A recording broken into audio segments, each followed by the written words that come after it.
Apesar de todas essas incertezas no cenário externo, o mercado voltou a reduzir a projeção para a inflação brasileira ao fim de 2026. A gente mostra para você agora essas projeções feitas pelo Boletim Focus, publicado pelo Banco Central hoje mais cedo. Pela terceira semana consecutiva, os economistas reduziram a estimativa para o IPCA terminal em 2026. Agora, o mercado vê uma inflação em 5,15% ao fim desse ano.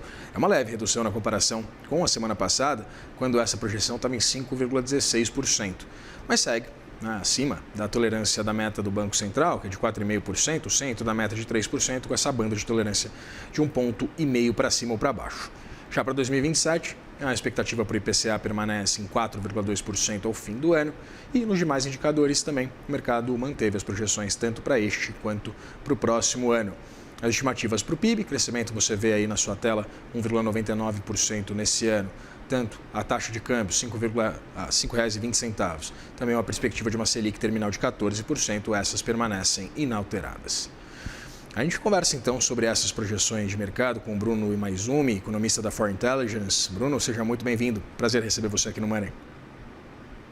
Muito obrigado. Bom dia, Vitor. Tudo bem com você? Tudo certo. Melhor agora na sua companhia para explicar para a gente exatamente essas projeções feitas, compiladas pelo Banco Central. Bruno, queria começar perguntando o óbvio. Com mais uma redução, a terceira semana consecutiva, mesmo que uma redução residual dessa perspectiva de um IPCA terminal em 2026, isso confirma a tese, baseando-se também no comportamento dos principais setores, que a gente acompanhou ao longo da semana passada, a publicação por parte do IBGE, tanto do agro quanto dos serviços, também da indústria, o comércio, quanto, baseando-se também nos dados trazidos pelo IBCBR. Dá para a gente compilar tudo agora com essas projeções pouco mais benignas em torno do IPCA e considerar que há sim espaço para que o Banco Central corte pelo menos 0,25? Maravilha. Olha, a gente tem aí realmente uma semana um pouco mais parada, né? Ano passado a gente não teve o que a gente chama de data crítica, quando a gente envia as projeções para o Banco Central, todas as instituições, então realmente a gente não teve muita mudança de uma semana para outra nesse relatório Focus, mostrando uma queda marginal desse IPCA. A gente teve poucas divulgações de indicadores mais voltados para a atividade, que a gente sabe que ela continua crescendo, só que de maneira mais comedida, A gente vê sim sinais de desaceleração da atividade, tá? Mas ainda assim é um cenário de muita cautela. A gente tem muitos episódios que vão adicionar volatilidade, nos próximos meses.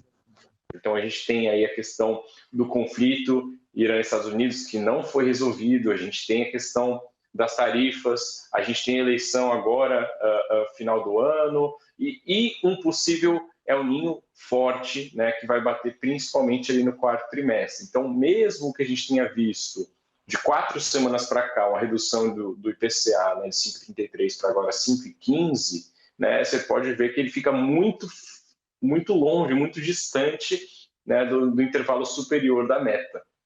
Então, é um cenário ainda de cautela para o Banco Central, que sim pode reduzir aí esse 0,25, mas a política monetária ela permanecerá de maneira restritiva aí, Então, ela vai afetar sim os setores que são mais sensíveis à taxa de juros e ao crédito. Bruno, você menciona essa balança de riscos, principalmente pensando no cenário eleitoral e também no cenário externo. Eu queria entender o que mudou em relação à semana passada, principalmente pensando na guerra no Oriente Médio, já que a gente teve inclusive uma nova pressão, um novo risco mensurado exatamente por esse incremento de quase 6%, 5,88% de alta do petróleo, em comparação com a segunda-feira passada.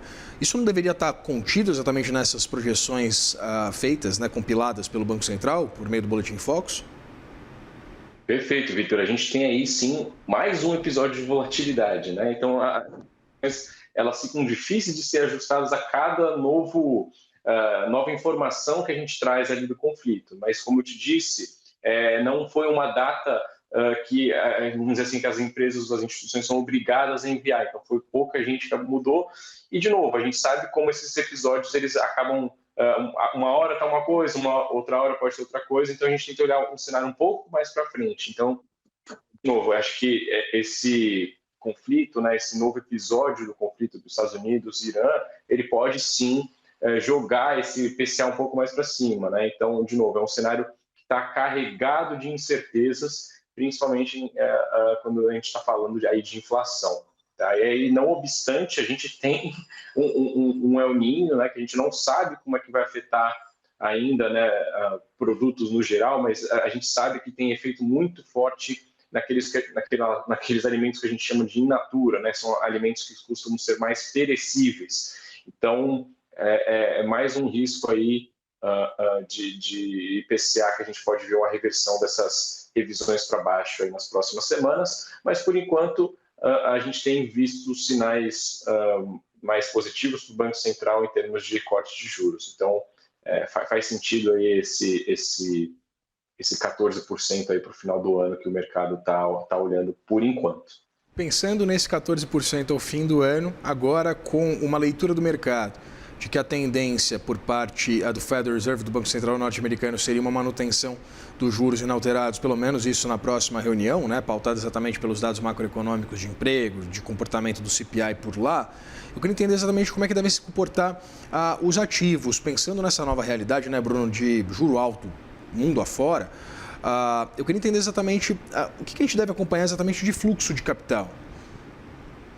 Maravilha. Olha, em cenários de incerteza e de elevada volatilidade, assim como a gente estava ouvindo agora há pouco, né, a questão das empresas, né, que com essa nova tarifa, elas tentam buscar novos mercados, elas não gostam de cenários turbulentos, cenários de incerteza, né? O investidor é a mesma coisa. Então, possivelmente, a gente vai ainda o investidor mais cauteloso, né? Então, vai procurar ativos que busquem, que tragam mais segurança para ele, né? Então, o Brasil, por mais que seja beneficiado em outras questões, né, por ser emergente, né, ainda assim não é o principal ativo que investidores no mundo afora ainda buscam. Então, a gente tem que avaliar esse cenário de incertezas, né? A gente entende que essas incertezas vindo tanto do cenário externo, tantos fatores climáticos, até mesmo a questão das eleições, elas podem dificultar aí um pouco aí dessa questão de ativos do Brasil aí até o final do ano. A gente aqui na For Intelligence, a gente trabalha com um cenário muito parecido com o do Focus, né? A gente tem um IPCA um pouco mais salgado, em torno de 5,3% no final do ano, e isso também está relacionado com câmbio, né? A gente tem aí uma perspectiva de câmbio terminando dólar em 5,30 no final do ano, né? Diferentemente do Focus em 5,20. Então é isso, a gente tem que ficar atento a esses novos episódios, né? Poucas pessoas tomando poucas decisões que acabam afetando aí economias inteiras. Pois é, né, Bruno? Você menciona exatamente essa perspectiva de uma inflação um pouquinho mais elevada do que essa mensurada, pelo menos pela mediana do mercado. Também a perspectiva em torno de uma taxa de câmbio bem mais pressionada. E aí, essa é a minha grande questão. Se a gente tem a manutenção de perspectiva de câmbio, de perspectiva de PIB, de perspectiva de Selic, dá para considerar que o mercado, então, considera que o tarifaço não vai ter um impacto significativo nos principais índices macroeconômicos brasileiros? A gente tem estudos, né, que mostram esses impactos, sim, de tarifas, afetando, sim, nossas economias, mas principalmente a mudança, né, de parceiros comerciais, né? A gente acaba buscando outros parceiros comerciais. Se for olhar, o Brasil, querendo ou não, ele vai possivelmente ampliar sua parceria com países asiáticos, vai tentar procurar mercados na Europa, mercados que tentar conseguir escoar esses produtos que foram tarifados, né, porque a lista de exceção também é grande, tá? É tentar escoar esses produtos para outros países, tá certo, Vitor? Conversei com o Bruno Imaizumi, economista da For Intelligence. Bruno, muito obrigado pela disponibilidade de sempre conversar com a gente aqui no Money. Eu que fico à disposição. Obrigado novamente pelo convite, Vitor. Bom dia. Nós também. Forte abraço, ótima semana.